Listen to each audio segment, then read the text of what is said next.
and he has been joining Certik more than 2.5 years. His focus is like on the Cosmos and Solidity expert. So I think like he's probably interested in Cosmos AppChain related to like DAX, all those type of math related, decentralized finance related application. Excellent. His interest. We're glad to have you both here. So we're actually live now, and we're going to get started. So welcome everyone to workshop number 4 for the AEZ Boost Hackathon, hosted by DoraHacks and Atom Accelerator DAO. If you joined the previous 3 workshop series we've hosted thus far, welcome back. And if this is the first workshop you've attended for this hackathon, thank you so much for being here. And we hope that this workshop is very valuable to you. Just to provide some additional context around the hackathon and the workshop series in general, the AEZ Boost Hackathon is intended for Cosmos Hub developers. It's the first global hackathon specifically dedicated to building out the Atom Economic Zone. And we're very excited to have a very robust schedule of programming and workshops and developer content for participants, including this one today. And before we get started, I would just like to let everyone know that if you have any questions during this workshop, please don't hesitate to leave a comment in the chat. They'll all appear on my screen in front of me today, and I can ask the presenters directly, or you could even DM me directly on Telegram. My handle's @BrianDora, and I'll be happy to answer all your questions there as well. Of course, you can also reach out to me on Twitter or DoraHacks on Twitter as well. So without further ado, I'd love to introduce the hosts and the presenters of today's workshops. Zifeng from Certik, who's the senior security engineer, and Connie, who's a lead architect at Certik. And the topic of today's workshop is how to build a secure Cosmos-based app chain. And with that said, please take it away. Maybe introduce yourself and get into your presentation. Thank you, Brian. Let me first share my screen.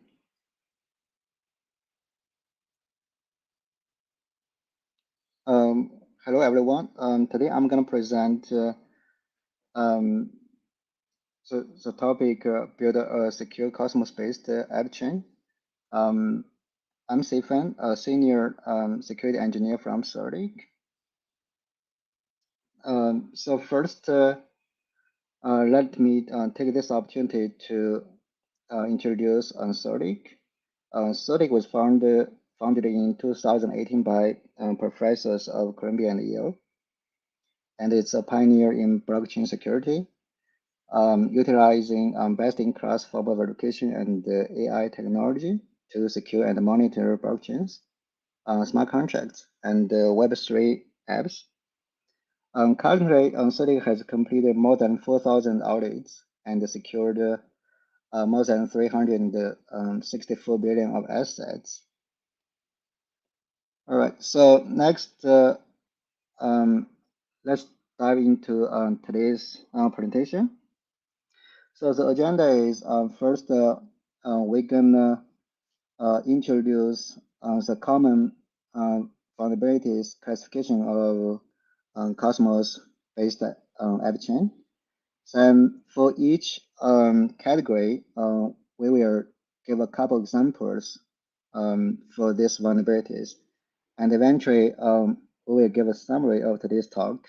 And also, we will give a little bit of recommendation for each vulnerability.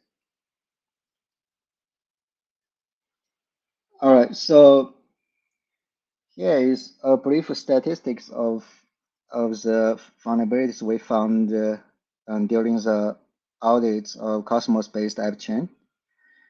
So Certik has audited many Cosmos-based projects during the past years and identified many vulnerabilities that has been acknowledged and addressed by clients. So first, let me give you statistics of the common vulnerabilities we found in the audit. So normally, this is just as a classification for the findings of high severity. So for example, for the findings of critical severity, we have like the case project manipulation due to design flaw that could cause funds loss. And the second example is we could also have severe DOS attack that could halt the chain. And third one is there could be some missing important state updates that could impact the entire project. So this is not a complete list for the findings of the critical severity. But also, if we look at the major severity findings, we will have like missing message validation and state update. And also, we could have a DOS attack, but it's only possible under certain conditions. And the last one is some incorrect calculation and the state update. So this is roughly the severity we're gonna give for this type of issues. All right. So now the main topic for today's presentation is we're gonna give a classification for the common vulnerabilities we found in the Cosmos-based AppChain. So roughly, these findings can be categorized into the following 6 groups. The first one is lack of input validation. Second one is missing or incorrect state update. And the third one is incorrect calculation.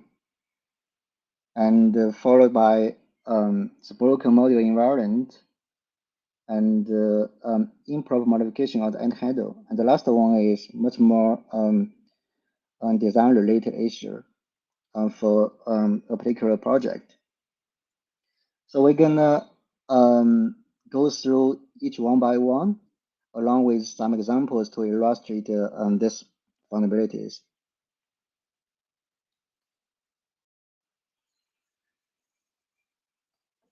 All right, so the first one, as I mentioned, is lack of input validation. So this type of vulnerability is not specific to the Cosmos-based AppChain. It's also very common in smart contracts audits.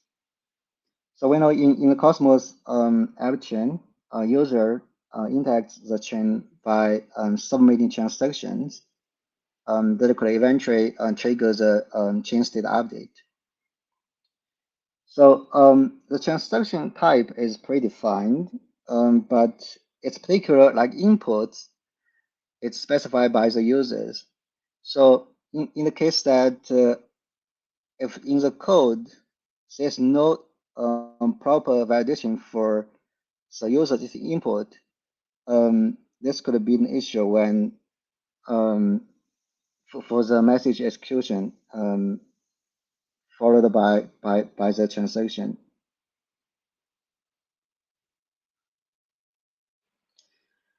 Okay, so for this classification, first I will give an example on the missing validation of input date.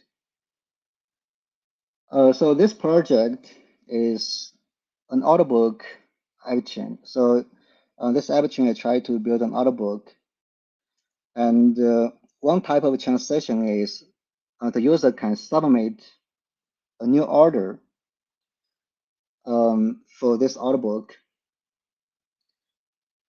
So one field of this new order here is called the data field, which means the user can input some specific date for this new order here. But as we can see in the code, there's no validation for this data field. So for this auto transaction, it works like this. So first, for any user submit such order, it will be charged a flat gas fee. Then for the extra part, it will be deducted from the underlying smart contract, which will handle this order. So in this case, if there's no validation on the data field, a malicious user can input an extremely large date. So because it will only be charged a flat gas fee, right? Then the extra part will be extremely large, and it will be deducted from the custom contract. So in this case, it will lead to the fund loss of the underlying smart contract, and also it opens the attack vector for the DOS attack.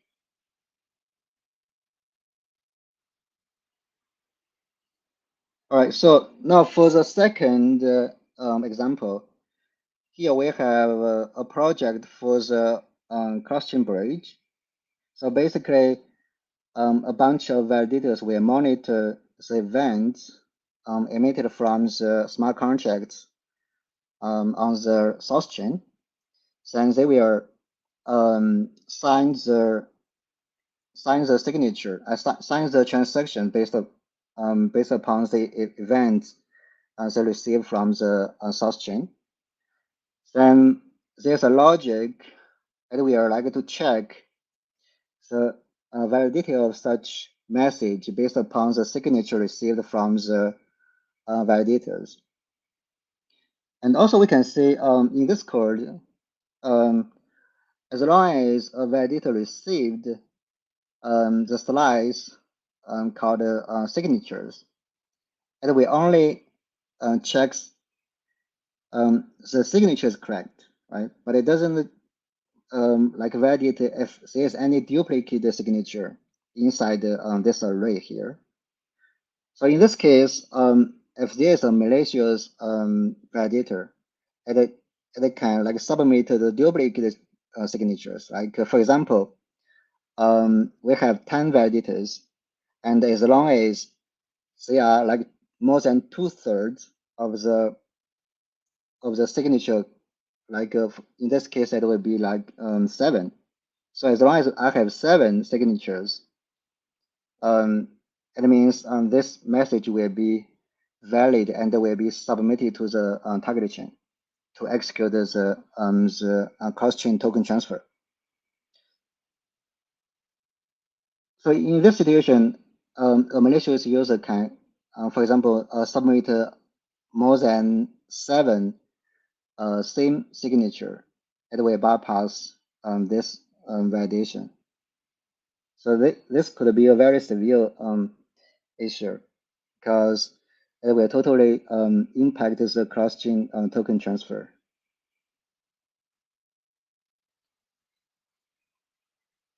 All right, so are there any questions so far?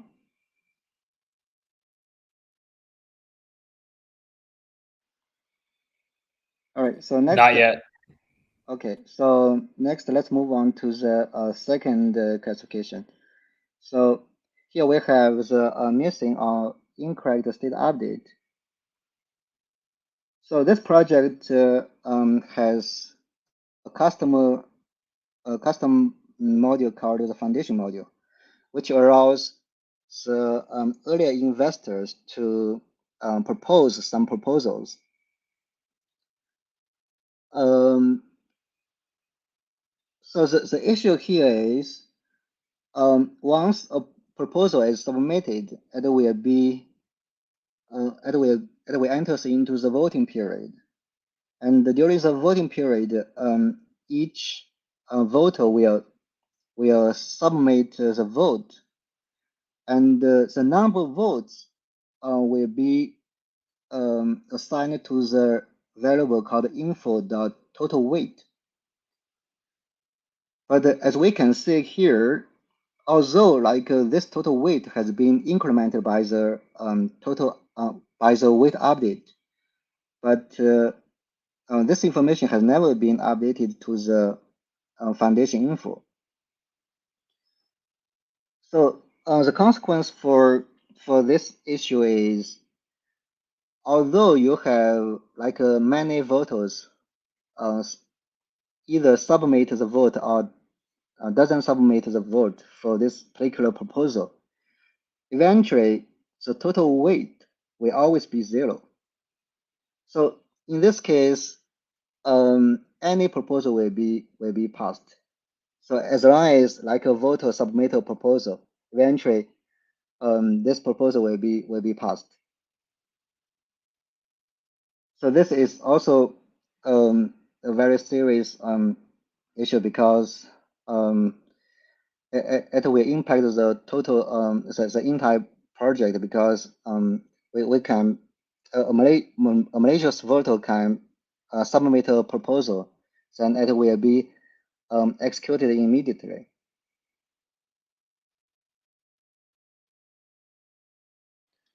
All right, so the next category is related to some mathematical equation. So for this example, the project try to distribute the delegation among some validators. And the way they did this is they're gonna distribute the delegation proportional to validators preset weights. So as we can see in the code here, especially for the second for loop, it will iterate through the delegation map. Then as long as the current validator is not the last one, it will distribute the delegation proportional to its current validator's weight. And for the last validator, unfortunately, it will assign the whole delegation to the last validator. So this is an incorrect distribution because if we sum up all the delegation has been distributed, it wouldn't be the same to the previous one because the last validator gets the whole delegation. So in this case, it will so the incorrect calculation will cause like the inflation of the delegation.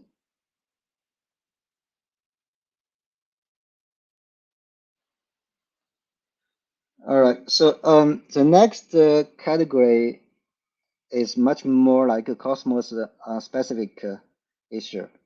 So we know that in Cosmos SDK there is some module invariant try to like enforce some important states won't be changed during the chain operation. So one particular module invariant from the distribution module is it ensures the balance inside the distribution module count is same as the sum of all the validators outstanding rewards. But during the configuration, actually, the code below here is enforce the distribution module count to be able to receive some external tokens from user. So in this case, I as a malicious user, I can just transfer some external coins to this particular distribution module count to increase the balance. In this case, I don't. So the module environment will be broken because the balance of this distribution account will be larger than the sum of the validation outstanding rewards. So in this case, but this issue really depends on the configuration of the underlying node. If the cross module is triggered during the configuration, then it will lead the panic attack to the underlying node, which means eventually the node could be halted due to the broken module invariant. But if the crisis module is not being triggered, then it wouldn't be an issue.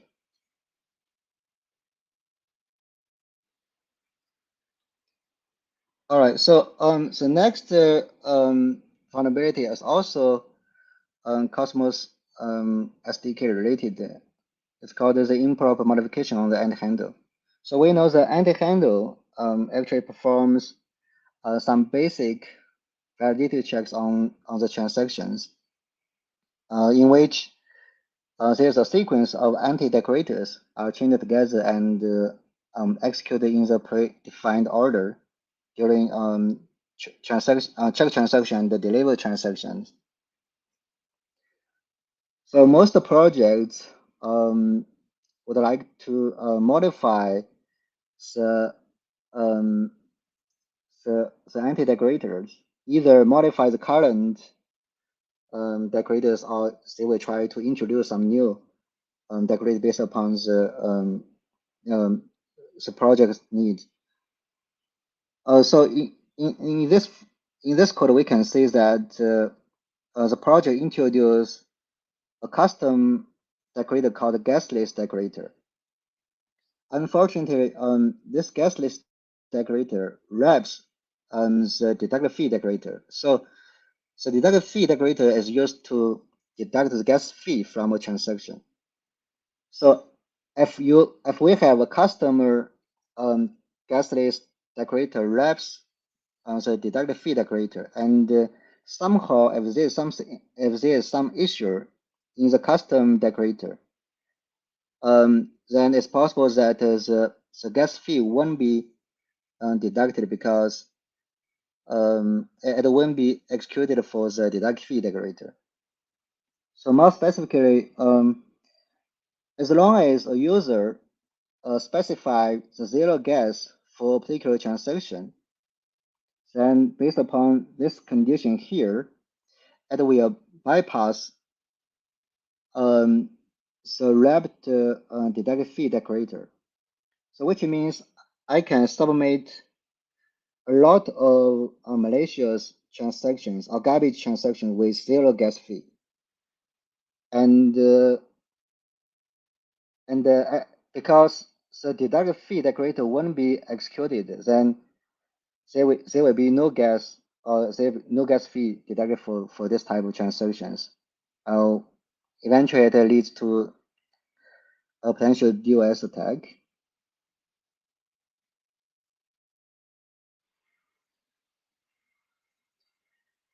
Okay, so for the last vulnerability, the project design flaw.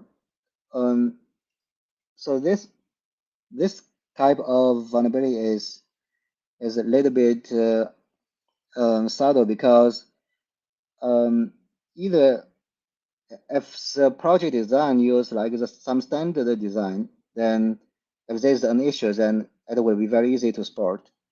But also some projects will introduce very complex design, which could be very difficult to find the issue inside the logic. So first, let's talk about some common standard design in project. So here we have a cross-chain project, which they implement a module to handle like the standard a standard log mint and burn release mechanism for the cross-chain. So what it means is it will lock the token comes from the source chain and mint the same amount of wrap token to the source chain to the target chain. Then, as long as the user want to redeem the wrap token, it will burn the wrap token on the target chain and release the original token from the source chain. So the issue for this project is somehow it doesn't burn the wrap token.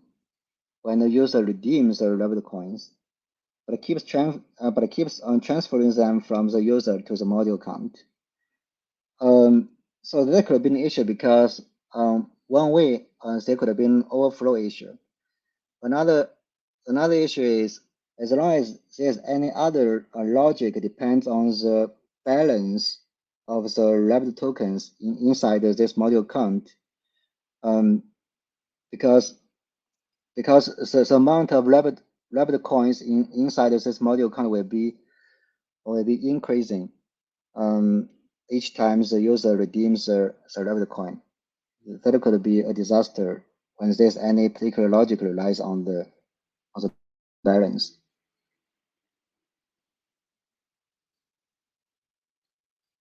Okay, so the second example is much more complicated. So this project tries to add a new logic based upon the Tendermint consensus. So we know that for the Tendermint consensus algorithm, there's a set called the validator set, which will be used to vote on the block. So this project tries to like bring randomness on this algorithm. So basically, given a validator set, they try to like select a voter set from this particular validator set with some randomness, and use this voter set to vote on the block proposal. So the issue here is, as we can see in this line of code, the voter selection occurs in this function called elect voter. And as we can see from the arguments, there's only one source of randomness called the seed here. So because the elect voter will be invoked many times, depends on how many voters will be selected eventually. But the issue here is, as long as the first voter has been selected, then actually the seed is fixed, which means we can predict the second one, third one, and eventually all other voters to be selected for the voting on the block. And as we can see, the logic, the validators will be sorted in the descending order according to the voting power. In this case, the attack scenario for this design flaw is we can like register many malicious validators with small voting power. So this this validator will be sorted, and they will be located at the end of this list, and they will be adjacent to each other because we can like assign them with same voting power, right? So as long as one of them is selected, then the adjacent one will be selected in the second round, and this process will be continuous. So eventually, in the voter set, we have many malicious validator will be selected in the voter set. So although the voting power could be very small in the original voter set, but in the voter set it could be very large because it's a subset of the original voter set, right? So suppose like the total voting power for the original voter set is like 100, and for the voter set it could be like only 30 voting power. Then in this case, I can use a small group of malicious validators with small voting power, but in the voter set it could bypass like the 1/3 of the power threshold. So in this case, it will damage like the liveness of blockchain because I can this small group of malicious writer could reject any could reject the block, so which will damage the liveness of blockchain.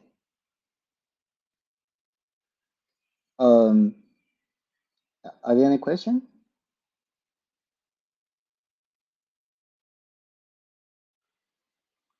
All right, so this is pretty much for the 6 categories of common vulnerabilities in the Cosmos-based AppChain. And we can take this time to do a summary for this presentation. So first, we give some statistics, and there's a statistics for the Cosmos-based projects we have audited during the last year. Actually, it only contains in the statistics it only contains four currently audited projects. Then we give a classification for this vulnerabilities we have found into the following 6 categories. So for the first one, lack of input validation. So we recommend that for any user inputs, we should add the proper validation to ensure that there's no malformed input will be entering into the ecosystem. And for the second classification, missing incorrect state update, because such state will be persisting onto the chain. So here we recommend always ensure that the state update has been performed, and it should be correctly performed. And actually, this issue is sometimes it's also related to the third one, incorrect calculation. If some state is incorrectly calculated and is updated, then it could also be an issue. And for the fourth and the fifth category, it's much more related to the Cosmos SDK.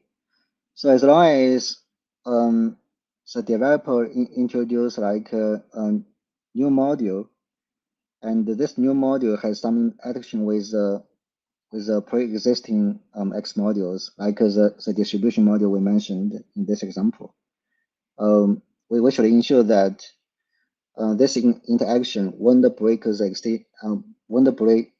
existing module environment. And for the AnteHandler part, we understand that the custom anti-degrader is necessary for most of the projects, but if you try to modify the current anti-degrader or add a new degrader, you need to ensure that at one introduce any inconsistency to the existing anti-degraders, and this new introduced anti-degrader should be well tested and for all type of transactions. Okay, so for the project design flow, this is a very complicated issue, and if you guys have like a very novel algorithm, then we would recommend you guys do very intense simulation for this new algorithm before you try to like implement. Okay, so also as I mentioned, we have given a couple of examples corresponding to these 6 categories. Yeah, I think that would be all. If you guys have any question, feel free to raise. Yeah, there's one question actually, which is in terms of just the process of beginning an audit. I imagine it looks quite different from a standard smart contract versus like auditing actual app chain. So what type of like pre-work needs to be done and how's the structure of the process of auditing those two things compare? So for the Cosmos based AppChain, usually it requires a lot of resources compared to like ordinary smart contracts. First, at the beginning of this auditing, usually we will spend a couple of days to try to understand the logic of this project by reading the design doc and the documentation provided by the client.